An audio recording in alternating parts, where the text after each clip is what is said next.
Hello, people of the world watching vehicle reviews on the internet. Welcome to this, the 2025 Nissan Leaf SV Plus. Today I'm going to get this robotic salad ingredient up in the air. We're a nerd out in the tech specs, see how it is constructed, and then go give it the beans.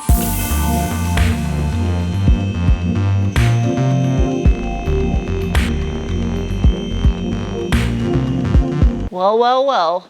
Looks like I just made myself a tree. Look at the arrow on this thing. It's like straight out of an Autech catalog. What the hell? That straight up looks like a place for bees to make a nest. Well, that's crazy. There's vents that just go straight up into nothing. Out back, the Nissan Leaf utilizes a semi-independent torsion beam rear suspension. It's paired with a set of KYB, made in USA, rear struts, all steel in construction. See the coil spring just literally sits on a shelf. High voltage, there's the battery. And because it's a torsion beam, there is essentially no reason to have a rear anti-sway bar unless of course you're Buick with the Invista and you do a Watts link setup, which is kind of wild. The second generation of the Nissan Leaf, chassis code ZE1, is in a nutshell a Versa Note with the internal combustion engine bits removed and an electric motor and battery pack put in its place. And this top trim spec SV Plus weighs in at 3,900 pounds even with a 57 to 43 front to rear weight distribution.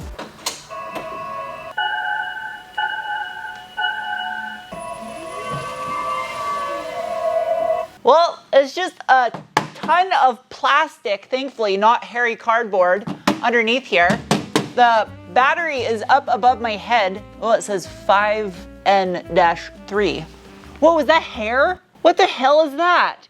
It looks like a cheap blonde wig from Party City stuffed underneath here. Oh, there's grass stuck in, there's grass and spider webs stuck in this. I'm just gonna stick that back. There you go, spider, enjoy. A chassis brace. As far as the transmission goes, it is a single-speed reduction gear incorporated into the motor housing with an 8.193:1 ratio, and this does have Nissan's intelligent trace control system, which uses the brake system to mimic a limited slip differential-ish. Up front, the Leaf utilizes a McPherson strut-style front suspension, all steel in construction to include the knuckles, stamped steel lower control arm with the ball joint pressed into it, all one piece. Again, paired with a set of those KYB coilover dampers. Oh, there's the end link. Where the hell is the end? Oh, there it is.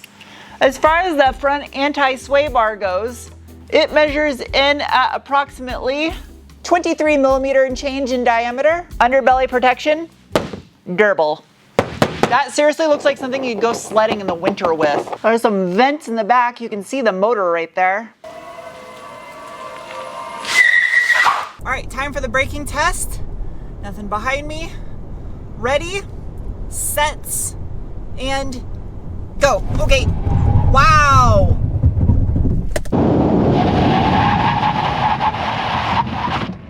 Little bit of shimmy to the brake.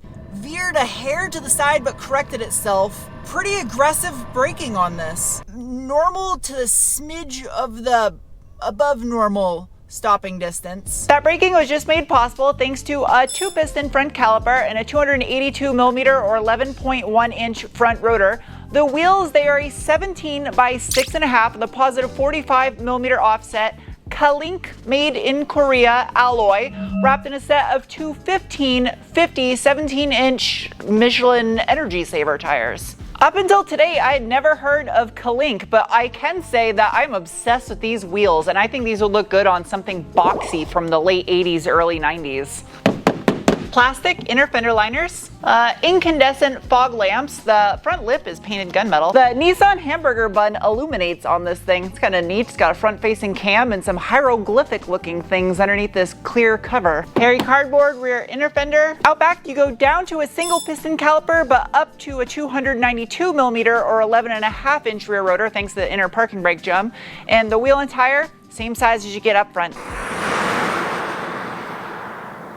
In the name of science, it is now time to give it the beans. But first, assessment of bolstering. It's got a little bit of bolstering. They're kind of wide seats. They are surprisingly enough heated. The seats are black cloth with blue stitch and kind of a neat throwback pattern in the center, striped. As well as the steering wheel is heated, which is also flat bottom. The button directly next to that is for steering assist for cruise control. As far as drive modes go, I have a button that says Eco. You can press it or you can not press it. As well as a flipper that says E-pedal. You can either flip that or not flip that. This interesting looking shapeology is the drive selector knob. So you pull it into the reverse direction to put it into drive, or push it into the forward direction to put it into reverse. Getting it into neutral is a bit of a trick, kind of an art form. You just gotta go directly left. And sometimes you gotta find it. There you go. You gotta hold it. Thankfully, there's a little map right here that shows you where each one of the positions are at. As far as traction control goes, it's in the gauge cluster. And a lot of Nissan products, I believe, are like that now. You select VDC, and you can defeat your vehicle dynamic control. Notice it's vehicle dynamic control, not traction control. And you can also enable or disable your trace control system as well. All right, let's see what this thing can do. Try brake boosting it and see what happens. Ready? Go. Okay. I felt it fight for traction a little bit. Ooh, yeah, a little bit of torque steer. Little bit there. That's good. It's surprisingly quick.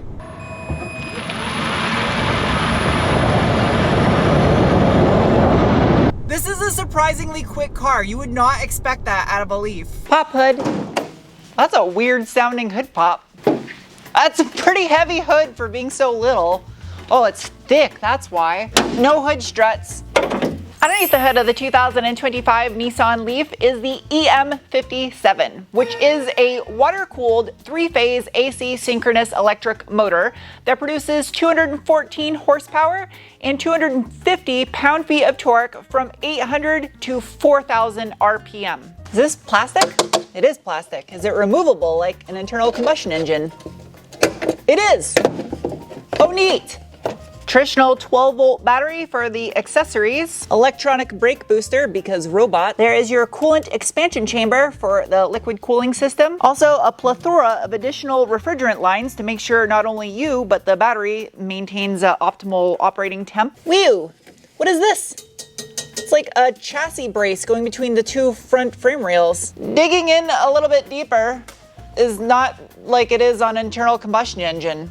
I can't tell you about forged pistons and compression ratios, but what I can tell you is this thing has a maximum revolution capability of 10,500 RPMs, and that its dry weight is only 58 kilograms, which is 128 pounds.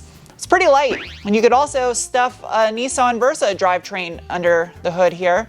Honestly, a SR20 would be pretty sweet too. Well, that's kind of neat. The washer fluid reservoir cap is right here in the radiator core support. As far as electric vehicles go, the ease of maintenance under the hood of this thing is super simple. There is nothing to it. You want to see something neat though? Check this out. It's got two hoods. Hood number 2. What the hell?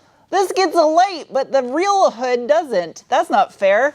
This is the normal charge outlet, and this is called a CHAdeMO.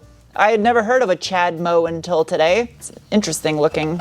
Sure, they can give the charge door a hood strut, but not the real hood.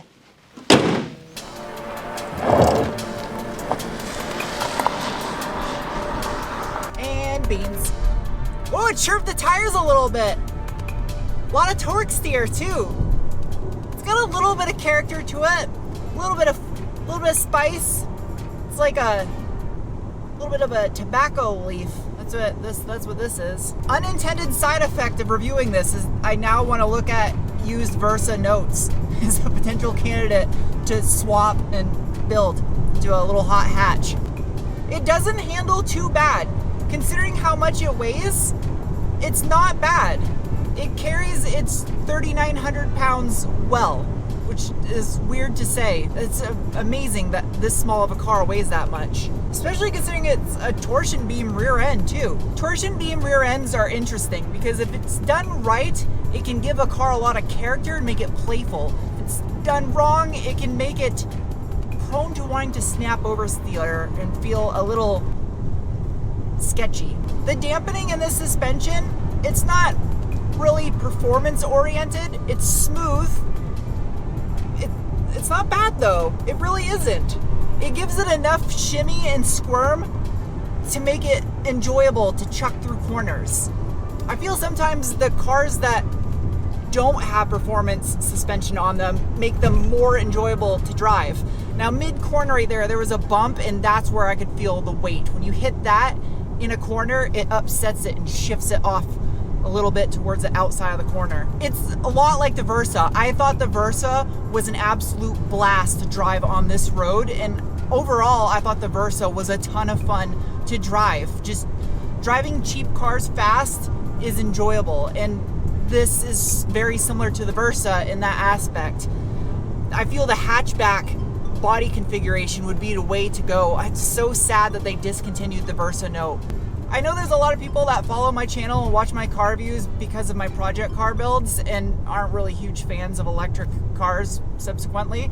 And I will say the one redeeming quality about this being electric is the fact that it has so much torque instantaneously that you can almost steer with the throttle going into corners because this thing is front wheel drive. That adds a little bit of element of fun to it.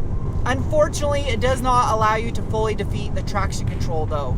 That's something where I feel Hyundai and I believe Chevy also with the Bolt EUV shined, because the traction control would allow you to absolutely just destroy the front tires on this thing. I don't know, it's got little elements of character to it, and I think a lot of that has to do with the fact that it's based on a good platform that got its roots from an internal combustion engine vehicle.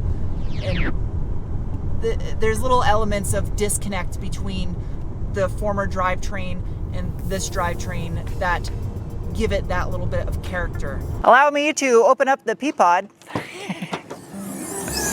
Because it doesn't have to have a fuel tank down underneath there, it's super deep of a hatch. And that is the smartest solution I've seen yet for an EV to stow the cable. They give you a bag, a durable bag, and it's attached with a little lanyard. Is there actually anything under the carpet?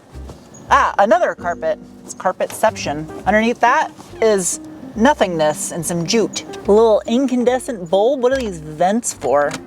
Fold this thing down. Oh, it hits the seat in front. And you shove it. There you go. This side, oh, I can't do that. I'll kill a penguin. I was about to say this thing's got a ton of room, but because it's such a deep hatch area, there's definitely more storage space than you get the Versa sedan, that's for sure. I didn't realize how tiny of a car this was until I sat in the back seat. Well, that's soft and stitched. My head almost scrapes the ceiling and it hits over here on the side. The back of the seats look like a human might have actually stitched this. It's a little crooked. The seat itself though is kind of comfortable. What am I sitting on? Oh, I forgot. The penguin was up my ass. Well, that's weird. The top of the tunnel, I don't want to call it transmission tunnel, I almost did, is got a hard cover on it. Dual USB-C? Nope, just regular USB. Incandescent bulbs? That's thick. The quality of the floor mats in this thing is top notch. That's a nice floor mat.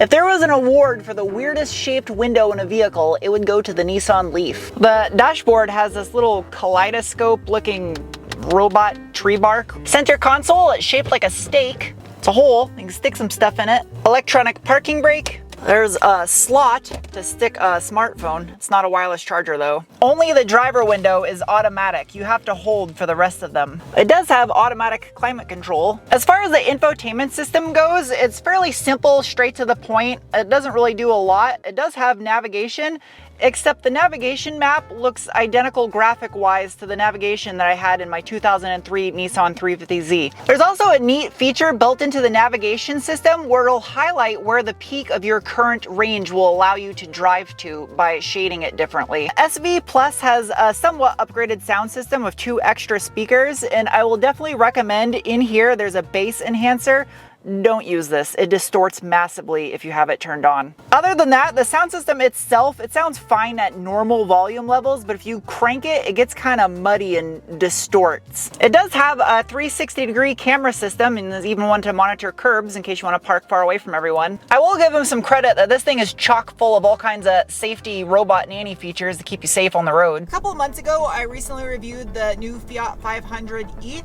And while that is an extremely similar price as this Leaf, it is not the same vehicle at all. The range on the Fiat was kind of abysmal, and while this thing does have more range, I will say at times it feels like it drains down drastically quicker than the amount of miles you're actually traveling at. Obviously, that's how fuel economy works too. The Fiat looked and felt on the interior like a car that could be in the $30,000 range with how expensive new cars are today. This doesn't. This feels like a $17,000 Nissan Versa hatchback with a $30-something thousand price tag. And honestly, if you're trying to buy an affordable, economical A to B vehicle, you could get a base model Versa with a manual transmission for quite literally less than half the price of this car. You could have two Versas for the price of this Leaf. And I mentioned manual transmission Versa, not the CVT, because I would argue if you have mechanical sympathy and have the vehicle maintained by either yourself or someone that actually cares about the car, you could make that car last at least 20 years. Whereas this battery ain't gonna last 20 years. Now, there may be companies that start producing aftermarket replacement batteries for electric vehicles here in the coming future, especially if solid state batteries become readily available, and that would make used electric cars more appealing. Now, I'm not taking into consideration any government tax credits that may be applicable to this. I know this is made in Tennessee, so that may be possible. I just think that that's the main takeaway with this, is there's a massive price mismatch. I was a little disappointed that this car was not offered in any shade of green, despite being called a Leaf. While there may be some argument that they offer some foliage shades, they don't have a foliage edition. On the screen, I'm displaying the charge times for the Leaf. They're a little bit on the long side, especially considering the range you get out of this thing. But I'd say they're still in the realm of reasonable, where you could charge at level 2 overnight for most people. Overseas, there was a Nismo version available of the Leaf, and sadly we didn't get that here in the States. I feel with the level of acceleration this has, it kind of does deserve a US Nismo model.